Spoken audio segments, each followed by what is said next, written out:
Welcome back to my channel where I talk about things to do with mindset, entrepreneurship, and lifestyle.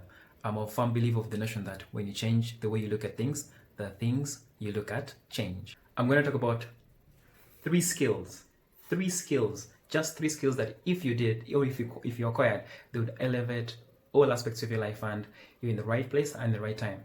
And the funny thing is this, they are so easy, but that's where the problem is. What is easy to do is also easy not to do. So that's where the detriment is. So we do all these things, these three skills, we've done them, but then it's at what level? What level are you doing them? How better can you actually get at them so that you can actually elevate and get reap benefits like massive results? So if you want 10x here, 10x, if you want 10x, just these three things to elevate all aspects of your life. I've been watching lecture series by Jordan B. Peterson. So for those of you who don't know Jordan B. Peterson, he's the author of a book called 12 Rules for Life.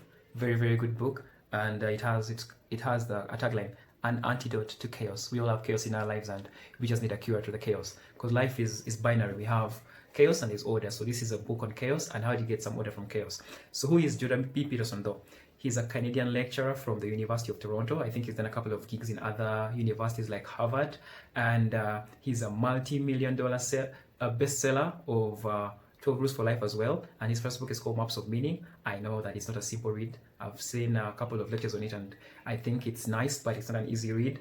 And he came to fame on YouTube after there was a time when they were passing a bill that was going against freedom of speech. So he basically came against the government for putting such a bill out there. And literally, that's the free speech movement. So that is the guy, and he's that voice of reason. I listened to so much of his content, so many hours of audio done on him, and the book itself, I've done the audio, very amazing.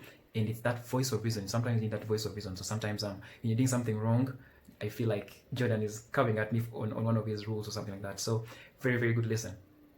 I'd like you to pay attention to the next 5 minutes. And I thought I'd do some of the talk myself, but I was like, you know what? It's been said so well in this lecture series. And this was like a talk at Room for Discussion. It's a YouTube channel as well. And it was in a Q&A session with so many kids in the audience. And he answered this same question.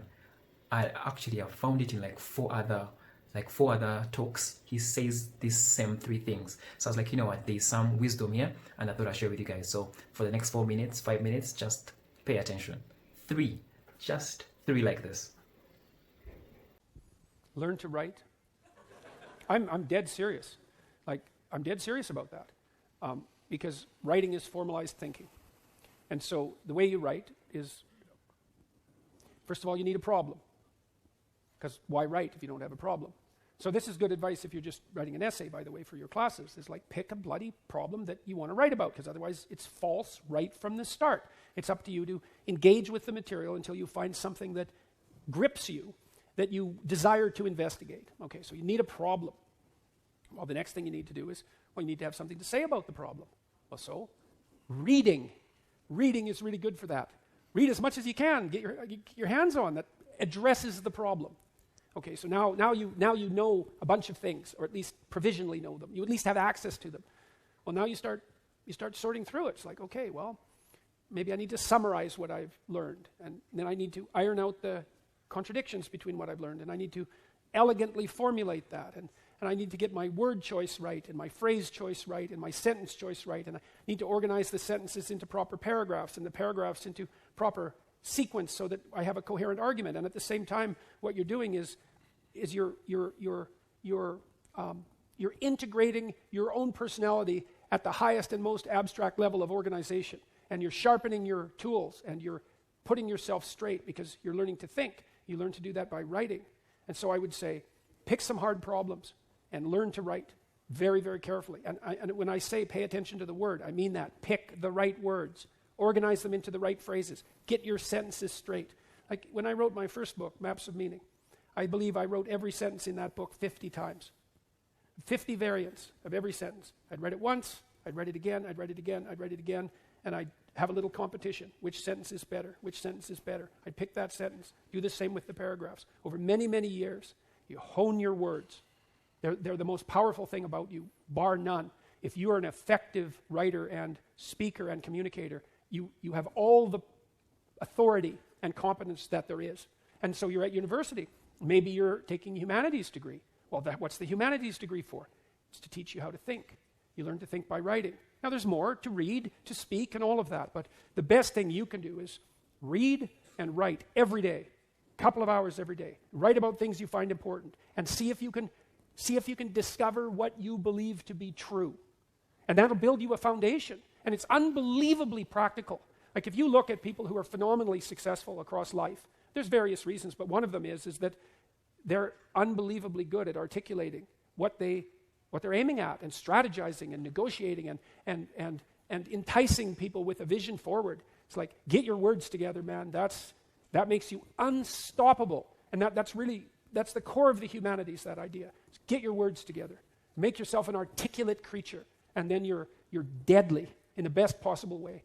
So, and take that seriously. And I'll end with something too.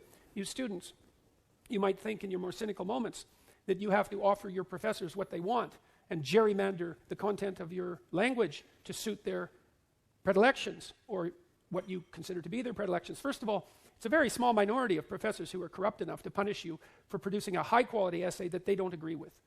And though that's reprehensible, but it doesn't happen very often. But more importantly, it's the highest academic sin to do that. Because what you're here to do is to learn to find your true voice. And every time you deviate from that for expedient reasons, you corrupt yourself. And not in a trivial way, because when you formulate your arguments, that becomes a permanent part of your character. You carry that with you. It becomes part of the structure through which you view the world, and it guides your actions. And so you hold your words pristine, and you work in a dedicated way to become as articulate and clear as you can possibly become. And there's nothing that's more practical and noble than that at the same time. That's why the humanities are so valuable. You think, well, what good is a humanities degree? It's like, well, you come out of here able to speak and think and write, no matter where you go, like you're headed for the pinnacle, and hopefully in a way that's positive for everyone. So that's what I would recommend.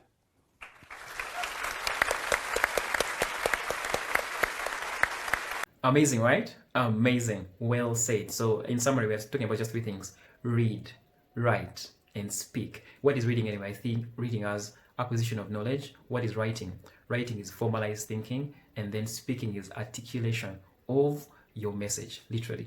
And most of us can get by with just reading and writing at a basic level, but then if you were very intentional at just those two areas, you'd see a lot of change and benefits. Now, the thing is, the people who go ahead and do the speaking and do it at a high level, now that is where real success actually can be gotten.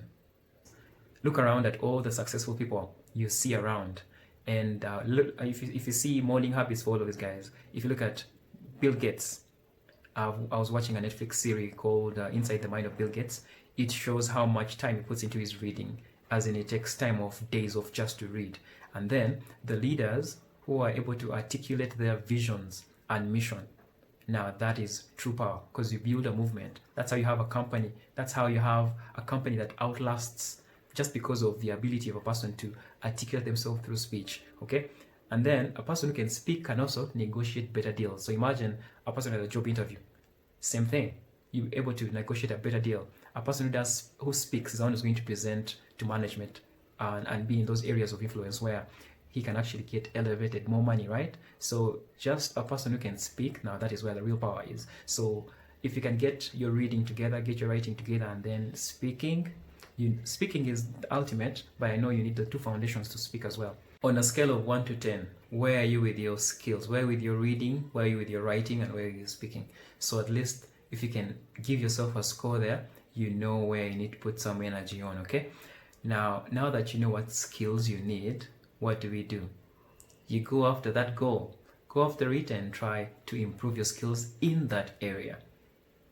If you like the content, share with a friend, subscribe to the channel, and comment. Just comment down below what you think about these 3 skills and where you are. Thanks for coming, and adios.